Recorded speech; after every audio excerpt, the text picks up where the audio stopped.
Bago tayo magpatuloy, shoutout muna sa ating mga masugid na taga-subaybay, Anel, Reggie Olarcos, Paterno Ducay, at Alexis Oyogile, maraming salamat po sa inyo.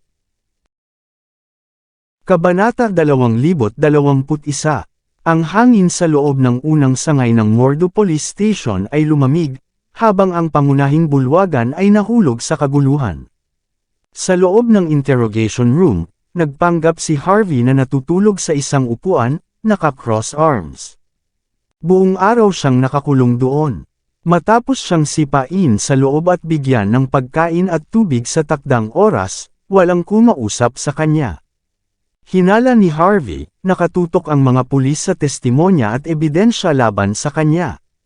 Sinubukan pa ng ilan na hanapin ang mga bakas ni Harvey na nag-utos na i-blacklist si Miwa. Kahit pinangalanan siya bilang salarin, walang nag-abalang mag-interrogate sa kanya.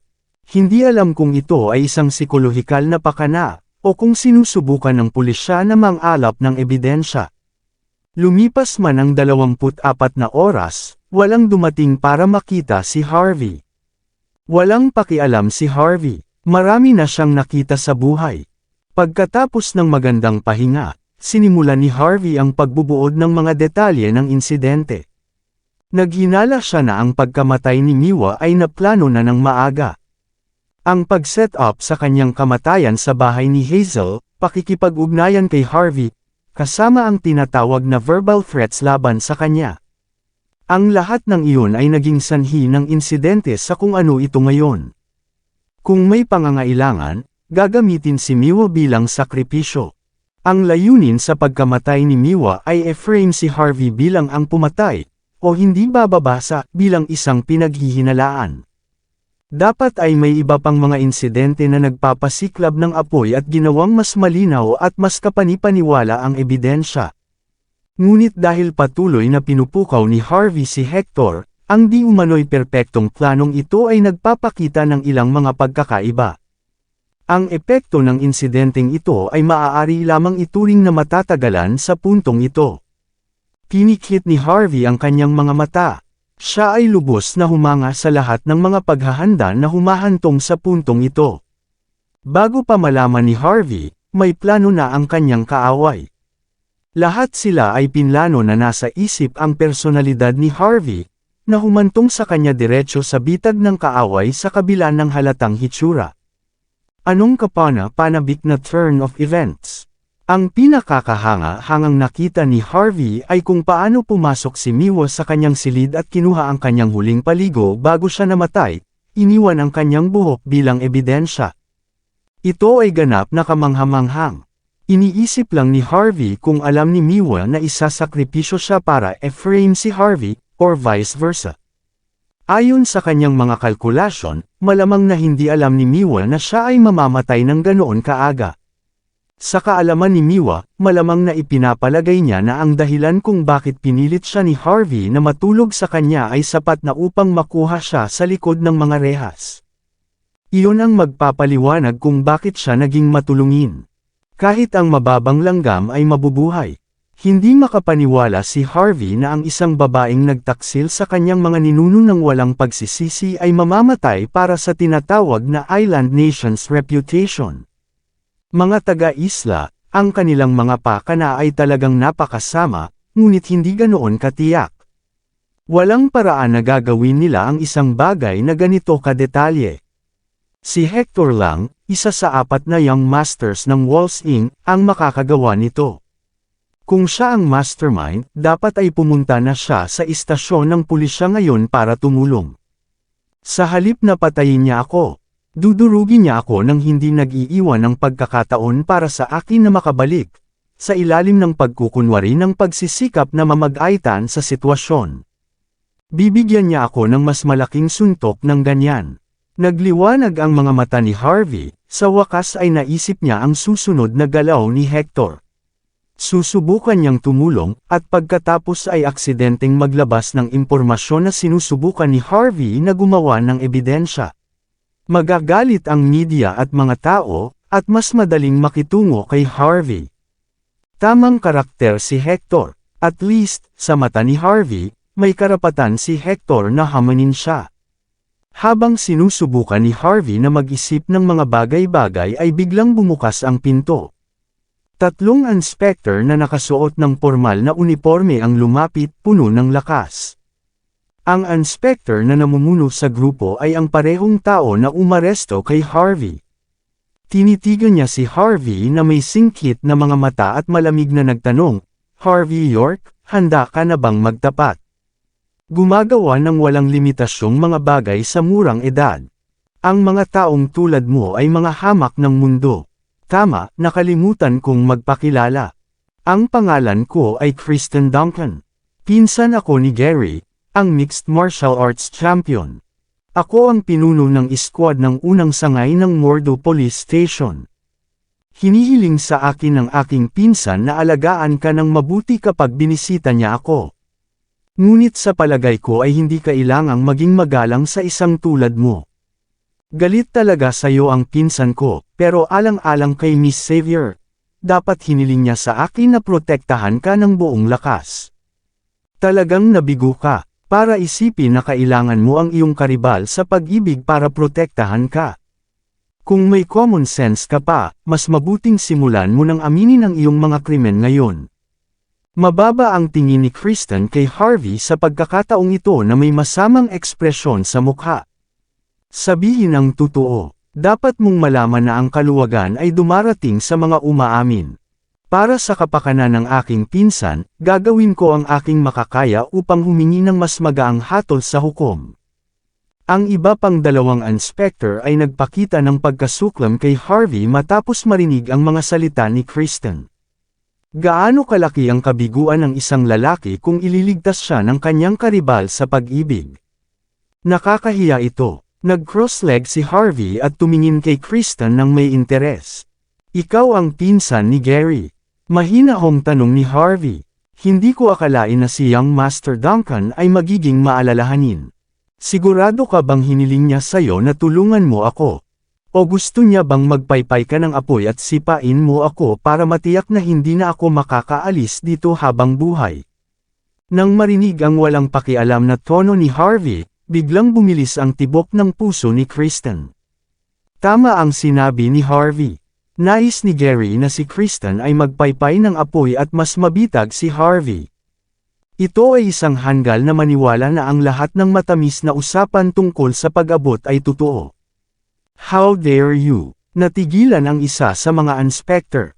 Ipinatong niya ang mga kamay sa mesa at malamig na tumawa. "Sa tingin mo ba ito ang bahay mo, Harvey? Kung hindi naging mabait si Squad Leader Duncan sa iyo, sa palagay mo ba ay maaari ka pa ring magpakita rito ng buo ang apat mong paa?"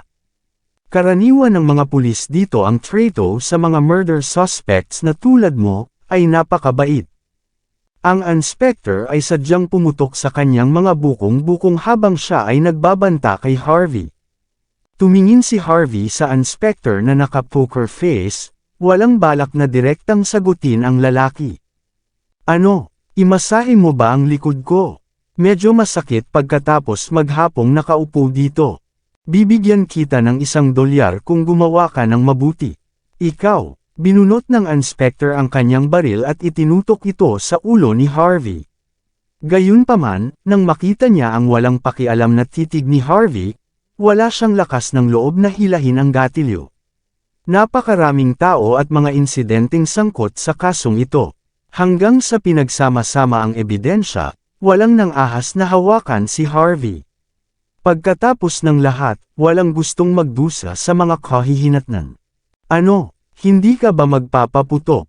Ibinaba ni Harvey ang kanyang mga paa at pinag-cross ang kanyang mga paa, blanko pa rin ang kanyang mukha at walang ekspresyon.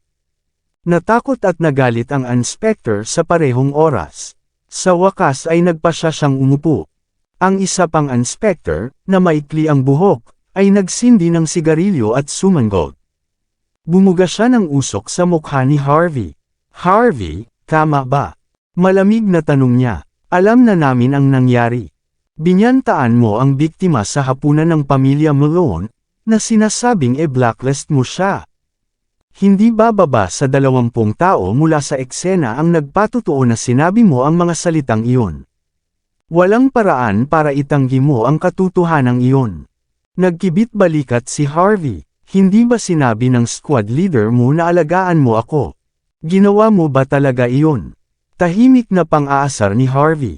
Kung ang mga random na pag-uusap ay maaaring maging kriminal na ebidensya, ang mga kaso sa buong mundo ay magiging mas madali ngayon, tama ba?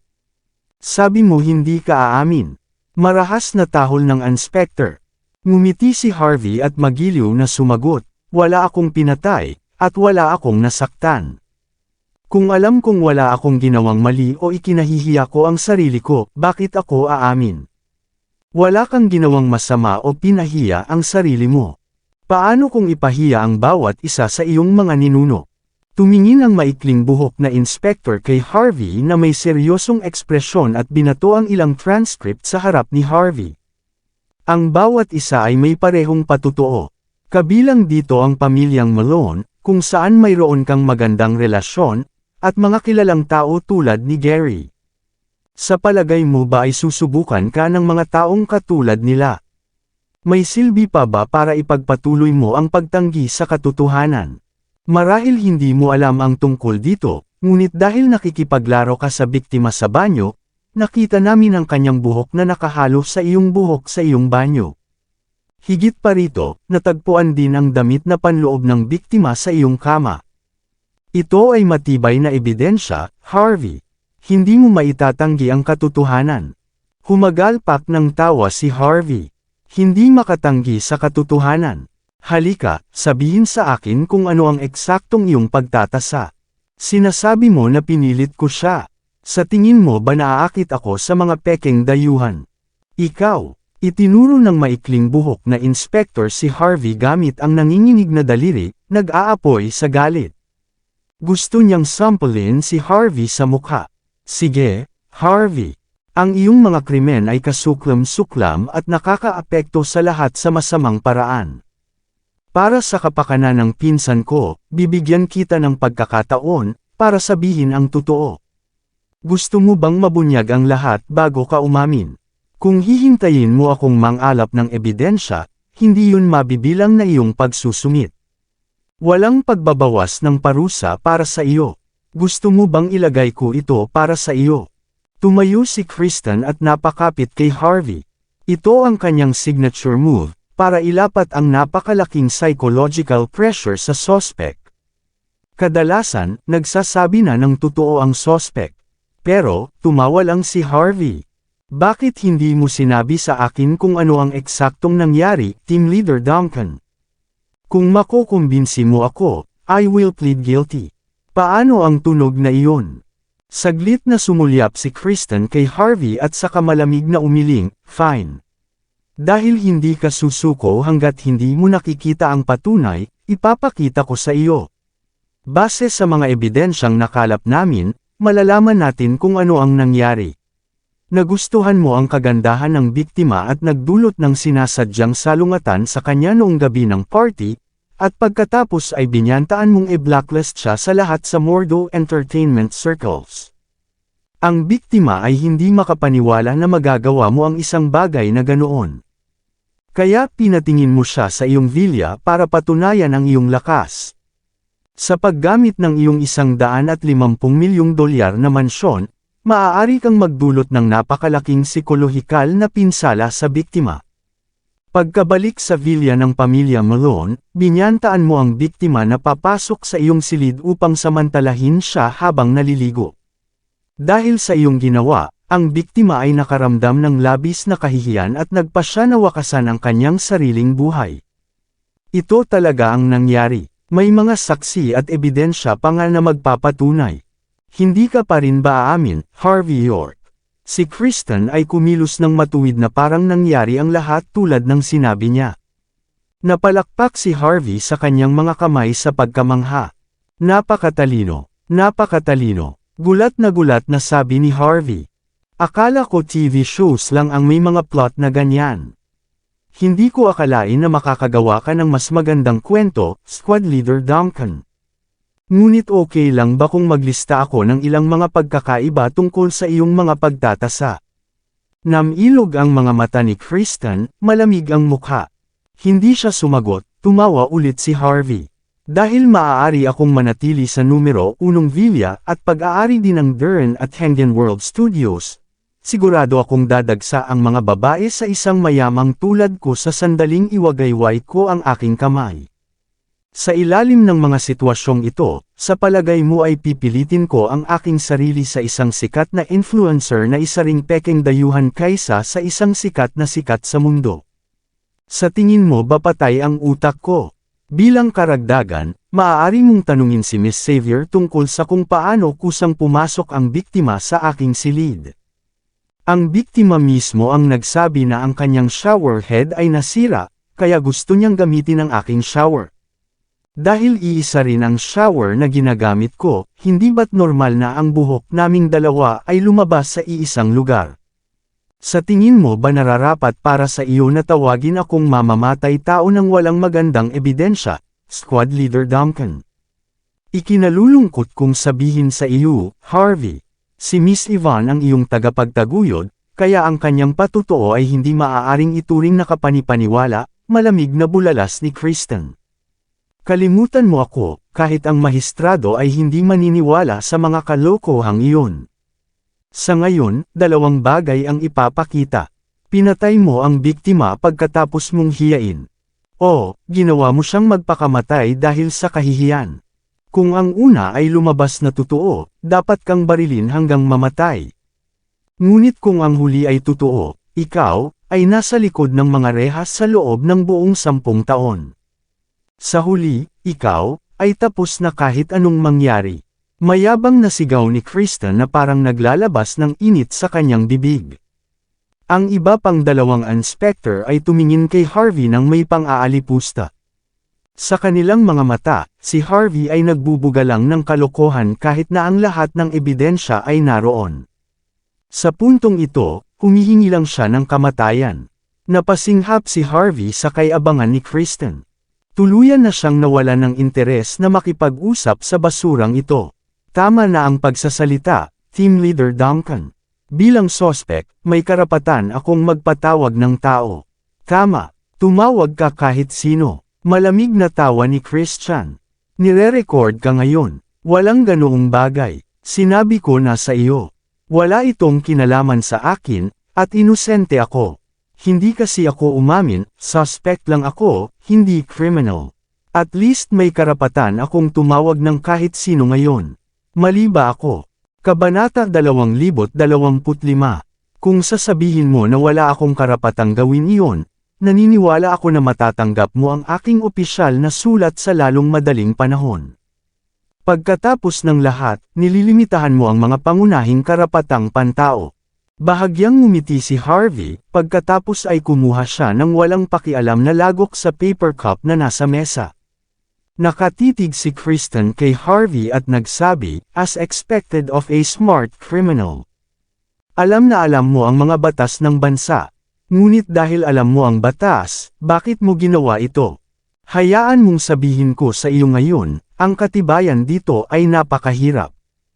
Hindi ka makakaalis dito, kahit gaano ka pa may nalalaman. Huwag mong isipin na paprotektahan kita para lang sa pinsan ko. Kalimutan ang tungkol sa pagprotekta sa iyo, gagawin ko ang aking makakaya upang maparusahan ka ng mahigpit. Sa pamamagitan lamang nito maipapakita ko ang aking paggalang sa batas. Si Kristen ay kumilos ng mataas at makapangyarihan, para lamang pigilan si Harvey na umasa sa kanya. Pero gaya ng dati, tumawa lang si Harvey. Hindi naman sa hindi kita nirerespeto, Troop Leader Kristen. Pero hindi mo talaga ako kayang protektahan. Sinasabi ko ulit, tatawag ako. Hey, hey, hey. Sa tingin mo ba hindi kita mapaprotektahan? Magsalita ka talaga hanggat kaya mo. Galit na tawa ang pinakawalan ni Kristen. Tapos tumawag ka. Gusto kong makita kung sino ang matatawagan mo para protektahan ka. Binato ni Kristen ang phone niya kay Harvey, hindi siya makapaniwala. Gaano man kayaman ang probinsyano na ito, wala siyang magagawa sa lugar na tulad ng Mordo. Anong biro? Walang sabi-sabing kinuha ni Harvey ang telepono at nag-dial ng sunod-sunod na magagandang numero. Pagkatapos ng 3 beep, sinagot ang tawag. Sino ito? Ako ito, nakangiting sagot ni Harvey. Morning, Mr. Lynch. Saglit na natigilan si Benjamin sa kabilang bahagi ng telepono, bago mabilis na nanambalik ang kanyang katinoan makalipas ang ilang sandali. Oh, Kuya York, bakit hindi mo ginagamit ang cellphone mo? May nangyari. Ngumiti si Harvey. Nang makitang hindi makarating sa punto si Harvey, hinampos ng malamig na tingin ni Kristen ang mesa. Bilasan mo sa pagtawag. Itigil ang pag-aaksaya ng mahalagang oras ng lahat. Anong klaseng lugar ito sa tingin mo? Hindi ito ang lugar para sa iyo na magmura ng mga salita. Bibigyan pa kita ng 1 minuto. Kapag tapos na ang oras, ibababa ko na ang tawag. Pinikit ni Benjamin ang kanyang mga mata nang makarinig siya ng mga boses mula sa kabilang side ng telepono. Kuya York, may nangyari ba sa iyo? Mahinang tanong ni Benjamin.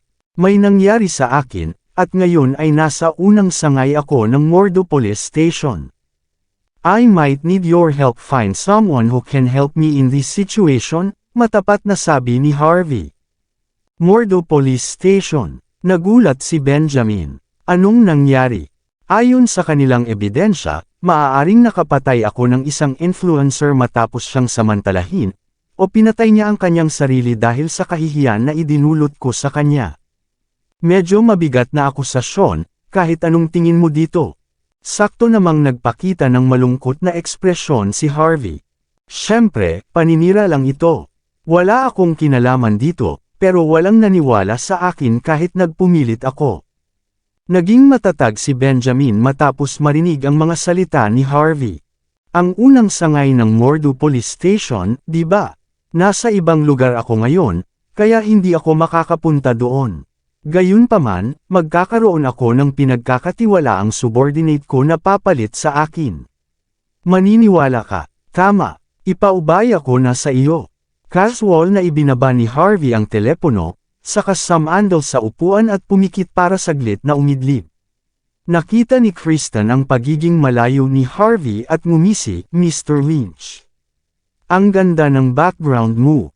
Gusto kong malaman kung sinong Master Lynch ang kausap mo. Maraming salamat sa lahat ng sumusubaybay. Please subscribe and follow my YouTube and Facebook channel, Pilipino Novel. Maraming salamat po. Kabanata 2026. Sa pagkakaalam ko, ang tanging tao sa Mordo na nagngangalang Lynch ay ang unang tao, si Benjamin Lynch. Hindi mo sasabihin sa akin na ikaw mismo ang tumawag kay Sir Lynch ngayon, di ba? Tinasa ni Kristen si Harvey nang may nagyayelong titig, sinusubukang ilantad si Harvey. Kung tatanggapin ni Sir Lynch ang iyong tawag, kakainin ko ang aking buong cellphone. Kasunod ng mga panunuyan ni Kristen, ang dalawa pang inspector ay tumingin din kay Harvey ng masama. Sinusubukan ba ng sospek sa pagpatay na magpanggap na siya ay isang matalino? Sa tingin ba niya malulutas niya ang problema sa pamamagitan lamang ng pagtawag sa isang tao? Anong biro? Bahagyang ngumiti si Harvey, hindi nag-abalang magbigay ng diretsyong sagot. Tinawagan ko si Master Lynch. Sinabi niya na ipapadala niya ang kanyang mga pinagkakatiwalaang subordinate upang ayusin ang usaping ito. Isa kang tanga. Ang lakas ng loob mong linlanggan kami. Binatukan ni Kristen si Harvey ng maput na tingin. Si Sir Lynch ang unang command ng Mordo, ngunit hindi siya nasangkot sa pulisya. Kung naghahanap ka ng masasandalan sa puwersa ng pulisya, dapat mong tawagan ang unang tao sa Mordo Central Police Station, si Otis Kai. Hindi ko maintindihan kung saan nanggagaling ang tapang mo, to be honest. How dare you claim na pinatawag mo si Sir Lynch? Nagbibiro ka. Biniro ng 3 inspector si Harvey. Kung talagang gusto niyang lokohin sila, dapat ay ginawa muna niya ang kanyang takdang aralin. Hindi sila makapaniwala na ang unang binanggit ni Harvey ay ang napakasikat na si Benjamin Lynch. Hindi ba niya naisip na ang unang utos ng Mordo ay napaka-independent na haharapin niya ang gayong walang kwentang bagay? Iyan ang katotohanan sa maniwala ka man o hindi, mahinahong sabi ni Harvey. Dahil gusto mong kainin ang iyong telepono, gusto kong makita mong gawin ito mamaya.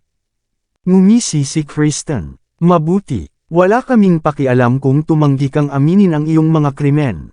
May oras kaming makipaglaro sa iyo. Kakain tayo ngayon, kaya aabutan ka namin mamaya.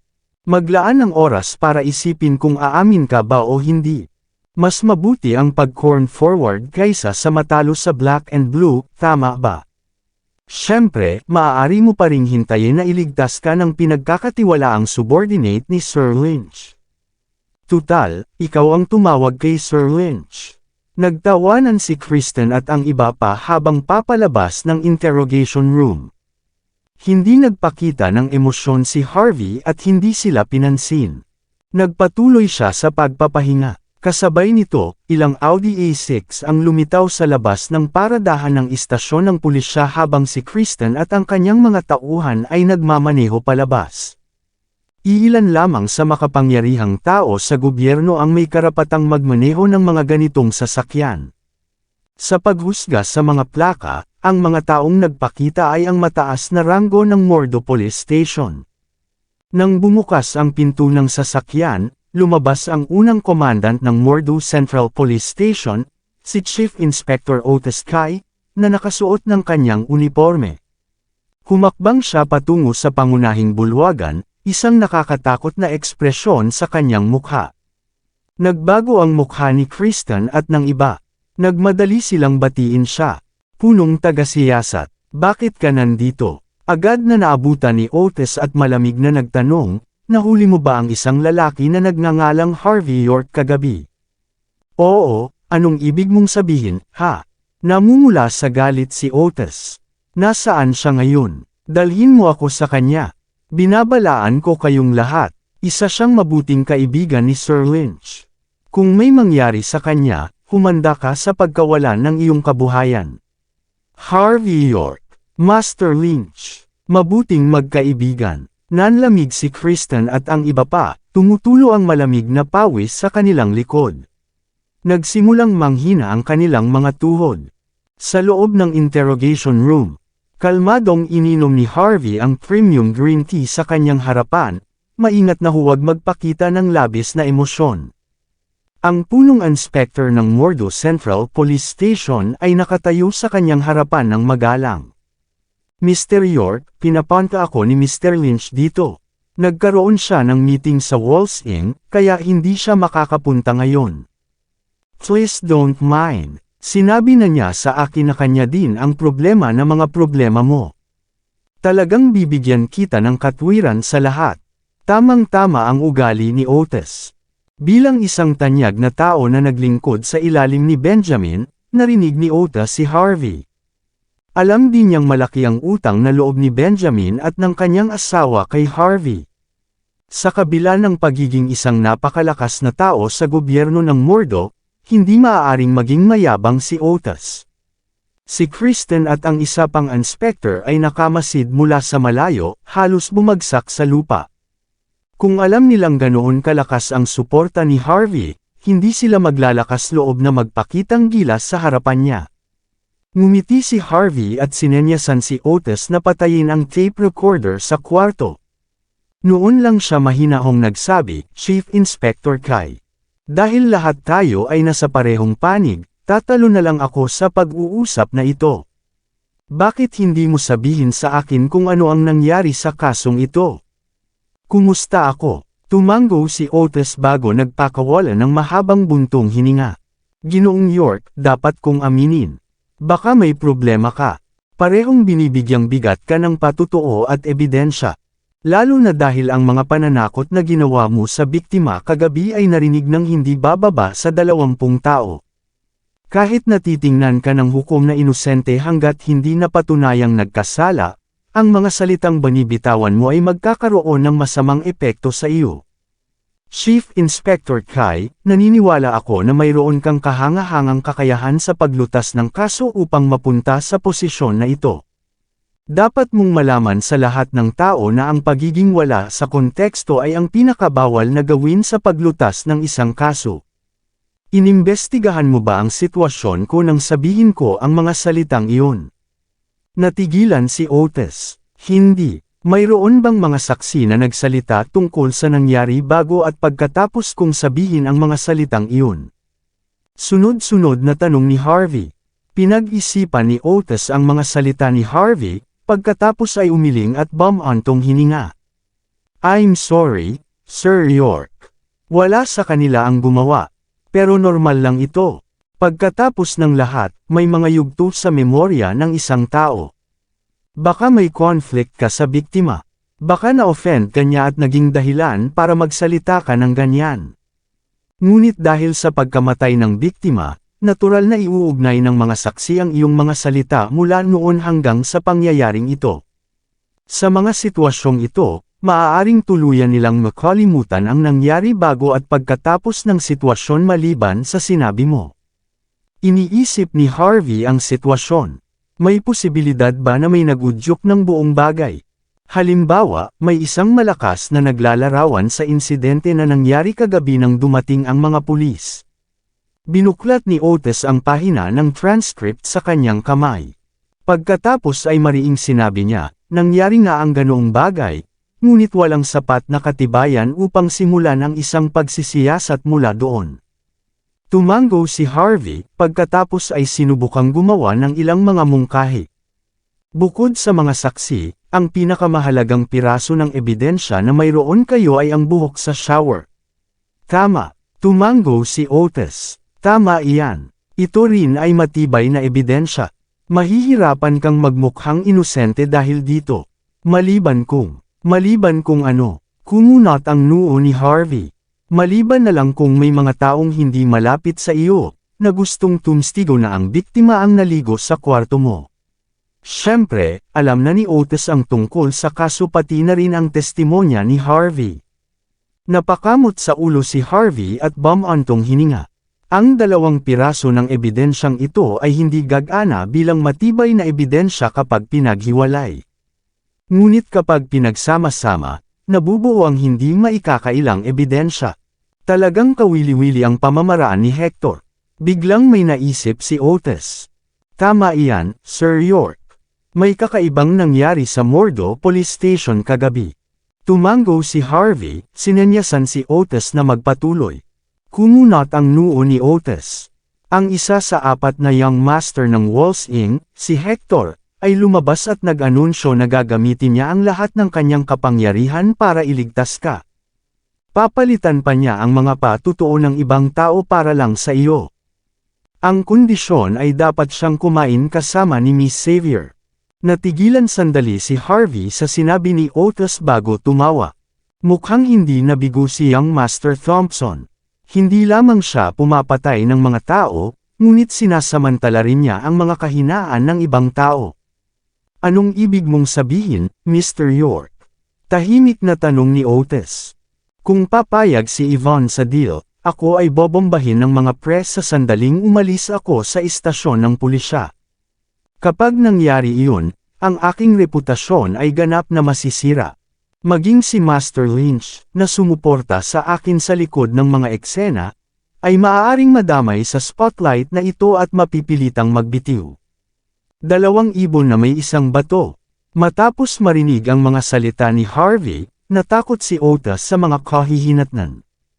Tama si Harvey, kung may nangyaring ganoon, ito ay magiging isang matinding dagok sa reputasyon at kredibilidad ng gobyerno ng Mordo. Gaano man kalakas ang pamilya Lynch, kailangang magbayad si Benjamin para mamagitan sa sitwasyon. Si Otis ay isang matalinong tao. Matapos malaman ang proseso, agad niyang tinanong, sa totoo lang, nagdududa pa rin ako sa iyo noong una akong pumasok.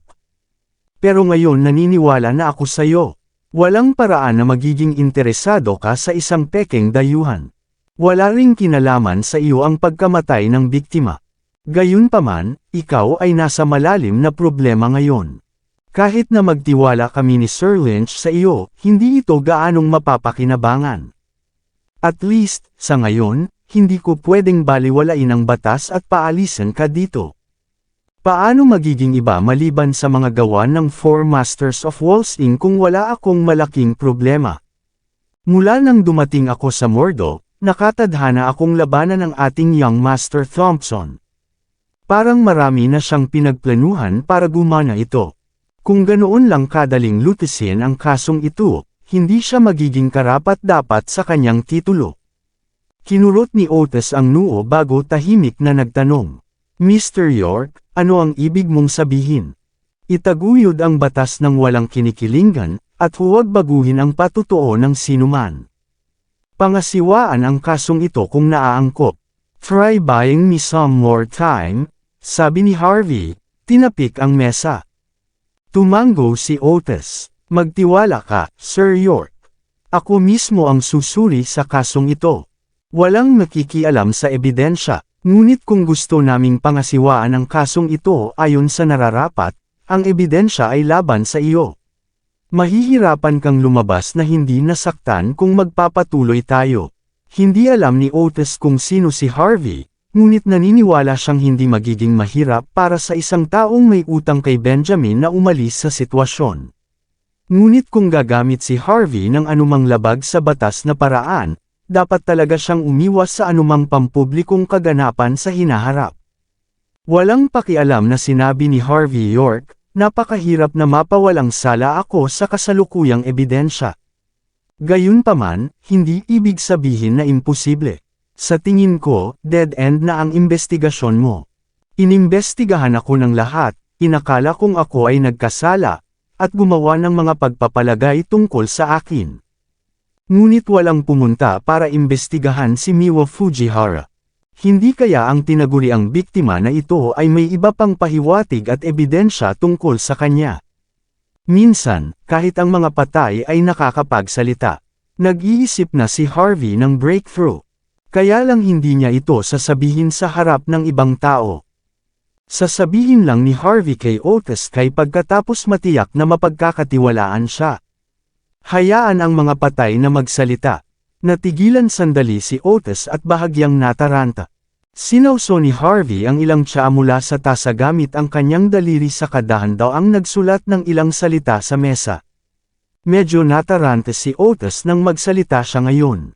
Gayunpaman, agad niya itong napagtanto at naunawaan. Young Master York, alam mo na kung ano ang gagawin. No wonder sinabi sa akin ni Mr. Lynch na magpahinga ka lang at sundin mo lang ang mga utos mo. I will let people handle this matter ng maayos. Hintayin mo lang ang good news ko. Inayos niya ang mga gamit niya at aalis na sana ng mabilis pagkatapos magsalita. Bang! Aalis na sana si Otis, biglang bumukas ang pinto ng interrogation room. Maya-maya pa ay nakitang pumasok ang isang lalaking naka-formal attire na pinaliligiran ng 12-dosenang tao. Si Kristen Duncan ay kabilang din sa kanila at lubos na namangha sa sandaling iyon. Tumangala si Harvey at bahagyang damilat. Medyo pamilyar siya sa papalapit na tao, ngunit hindi niya maalala kung kailan niya ito nakita. Gayunpaman, tila nasa 50 taong gulang ang kabilang partido. Matangkad din siya at napakaganda ng tindig. Ang kanyang mga mata ay puno ng isang hangin ng awtoridad, na naglalaman ng isang natatanging marangal na kilos. Kasabay ng kanyang hitsura, ang kapaligiran ng karamihan ay naging lubhang tensyonado, na nagpaparamdam sa mga tao na ma-pressure at medyo kinakapos sa paghinga. Si Kristen Duncan at ang iba ay hindi nang ahas na magsalita. Bahagyang natigilan si Otis. Pagkatapos ay umayos siya, at yumuko, at nagtanong, Mr. Smith, bakit ka nandito? Sa wakas ay nag-react si Harvey nang marinig niya ang pangalang ito. Siya ang pangalawang tao sa Mordo, si Zeke Smith. Hindi lamang siya ang pangalawa sa utos sa paghahari ng Mordo, ngunit siya rin ang panganay na anak ng pinakamayamang tao sa Gangnam, si Jaden Smith. Kasabay nito, ipinapakita rin nito na siya ay tiyuhin ni Yvonne Xavier. Sa pagkakaroon ng maramihang mga nakabahaging pagkakakilanlan, hindi nakakagulat na makilala siya ni Harvey na parang pamilyar. Malamig na tumingin si Zeke kay Otis at sinabing, bakit hindi ako makakapunta? Kung hindi ako sasama, kailangan ko bang umupo ng walang ginagawa sa pamamagitan ng pagmamasid sa iyong patuloy na pagkakamali? Otis, ako ang nag-promote sa iyo bilang Chief Inspector para maipatupad mo ang batas ng walang kinikilingan. Hindi mo hahayaang ibaluktot ang batas para sa pansariling pakinabang. Huwag kalimutan ito. Nagmamadaling ipinaliwanag ni Otis, Mr. Smith, sa pagkakataong ito si Mr. Lynch, tumahimik ka. Mukhang malamig si Zeke. Nasa Walsing ngayon si Mr. Lynch. Kaya, ako, bilang pangalawang tao, ako ang may buong responsibilidad. Ayoko ng anumang iskandalo sa Mordo hanggat ako ang nasa kapangyarihan. Hindi ko matatanggap ang ganoong kahihinatnan, at hindi mo rin kayang tiisin. Kung maglakas loob kang kumilos sa labas ng batas, agad akong aaksyon laban sa iyo at sisibakin ka. Matapos sawayin si Otis, lumapit si Zeke kay Harvey sa kamalamig na sinabi, "Ikaw si Harvey, di ba? Kilala kita." Kabanata 2030. Bahagyang ngumiti si Harvey York at sinabing, isang karangalan na makilala ng pangalawang tao sa Mordo. Malamig na sagot ni Zeke Smith, "Panasan mo yang ngiting iyan sa mukha mo?" Tuldok, "Alam ko ang tungkol sa inyo ni Ivan Xavier. Dahil din sa iyo ang aking pamangkin ay hindi maganda ang pakikitungo sa mga Smith at tinanggihan ang isang blind date kay Hector Thompson. Kung katulad lang ng dati, hindi ko na kayo guguluhin na mga kabataan sa inyong negosyo. Maaari mo ring gawin ang anumang gusto mo. Pero ngayon iba na. Isa kang sospek. Sana simula ngayon ay layuan mo na si Ivan. Para hindi mo siya masaktan at ang sarili mo." Mukhang malamig si Zeke. Isang kababayan na nagawang kumita ng kaunting pera sa kanyang swerte sa Buckwood. Hindi lamang siya tumanggi na magbigay ng kasiya siyang paliwanag matapos na masangkot sa pagpatay, ngunit nais din niyang pumasok sa likod ng mga pintuan. Siguradong mababa ang tingin ni Zeke sa mga ganoong tao sa kanyang puso. Kinikit ni Harvey ang kanyang mga mata, at walang pakialam na sinabi matapos masuri si Zeke ng mabuti, "Mr. Smith, kahit anong isipin mo, kailangan ko pa ring linawin ang dalawang bagay. Una, wala akong kinalaman sa pagpatay. Pangalawa, tungkol sa relasyon namin ni Ivan, wala kang kinalaman doon. Ikaw, dapat matalas ang dila mo." Uminit ang kutis ni Zeke nang makitang nagsalita si Harvey ng mga sandaling iyon. Siya ay may ugali ng isang young master mula sa isang mayamang pamilya. Siya pa rin, tumatangging aminin ito pagkatapos pumatay ng isang tao. Ang bastos talaga ng mga ganyan. Nagkibit balikat si Harvey at walang pakialam na sinabi, "Mr. Smith, maniwala ka man o hindi, pinapunta ko dito para makita si Chief Inspector Kay sa pagkakataong ito, umaasa na itataguyod niya ang batas ng walang kinikilingan. Hindi ako pinapalaya ng sinuman sa gusto ko.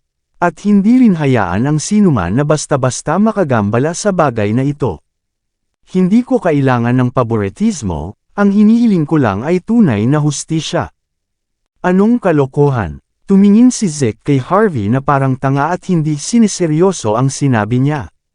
Sino pa ba ang maniniwala sa kalokohan mo kundi si Mr. Lynch na nabulag sa mga kalokohang salita mo? Sino pa ba ang tutulong sa iyo na makatakas dito? Hinayaan mo si Otis Kay na pumunta dito dahil gusto mong tulungan kanyang makatakas dito. At sasabihin mo pa rin na gusto mong ipatupad niya ang batas ng walang kinikilingan.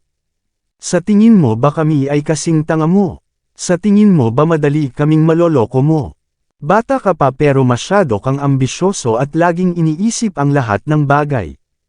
Sinasabi ko sa'yo, ako mismo ang pumalit sa bagay na ito. Kahit ano pa ang iniisip mo, wala silang silbi sa harap ko. Si Zeke ay ipinanganak sa pamilyang Smith sa Mordo, kaya hindi siya nagkukulang ng kapangyarihan at pera. Palagi siyang gumagawa ng mga bagay na walang kinikilingan sa gobyerno sa paglipas ng mga taon. Hindi siya gagawa ng anumang pabor sa sinuman. Dahil doon, hindi na rin siya titingin kay Harvey sa pagkakataong ito. Kahit nandito si Benjamin Lynch, wala pa ring silbi. Samantala, inutusan ni Zeke ang ilang inspector at malamig na sinabi, "Mas mabuting gawin mong maingat at seryoso ang kasong ito. Hindi mo kailangang sagutin si Otis. Kung may mangyari, e-report mo lang sa akin. Isa lang ang hiling ko. Huwag maling akusahan ang mga mabubuting tao at huwag hayaang makatakas ang mga masasamang tao. Igalang ang batas. Tubusin ang hustisya para sa biktima. Kaya mo ba, naging pangit ang mga mukha ni Kristen Duncan at ng iba pa? Lumitaw dito si Otis, at nasa likod niya si Benjamin Lynch. Ngayon, kahit si Zeke Smith ay nagpapakita dito. Mga minor character lang sila. Paano nila matitiis ang gayong paghihirap? Nakatayo si Harvey at inilahad ang kanyang kamay na nakangiti bago pa man makapag-react ang mga tao. Dahil nandito si Mr. Smith upang ipatupad ang batas ng walang kinikilingan, kaya makatitiyak ako. Salamat, Mr. Smith. Agad na umasim ang kutis ni Zeke nang makita ang nakangiting mukha ni Harvey.